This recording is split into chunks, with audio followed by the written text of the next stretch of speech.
नमस्कार, विश्व ज्ञान गुरु में आप सभी का स्वागत है। आज हम यूनिवर्स यानी ब्रह्मांड के उन 4 मूलभूत बल यानी 4 fundamental forces of the universe के बारे में बात करेंगे, जिनकी उत्पत्ति ब्रह्मांड की संरचना के साथ हुई और जो पूरे ब्रह्मांड को संचालित करते हैं।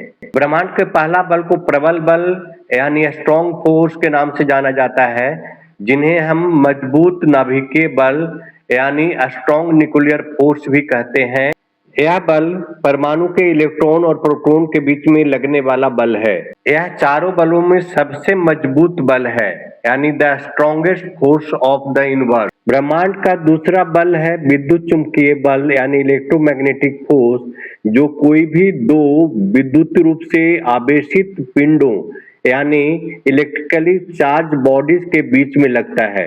ब्रह्मांड का तीसरा मूलभूत बल यानी third fundamental force of the universe is gravitational force यानी गुरुत्वाकर्षण बल, जो ब्रह्मांड में उपस्थित कोई भी दो वस्तु जिनका अपना द्रव्यमान हो के बीच में लगता है। यह गुरुत्वाकर्षण बल दोनों वस्तुओं के द्रव्यमान के गुणनफल के समानुपाती यानी directly proportional to the product of their masses और उनके बीच के दूरी के वर्ग के व्युत्क्रमानुपाती यानी inversely proportional to the square of the distance between them. Gravitational force यानी गुरुत्वाकर्षण बल चारों मूलभूत बल में से सबसे कमजोर बल है यानी this is the weakest fundamental force of the universe. चौथा मूलभूत बल दुर्बल बल यानी वीक फोर्स है, जिसे हम वीक न्यूक्लियर फोर्स या दुर्बल नाभिकीय बल भी कहते हैं।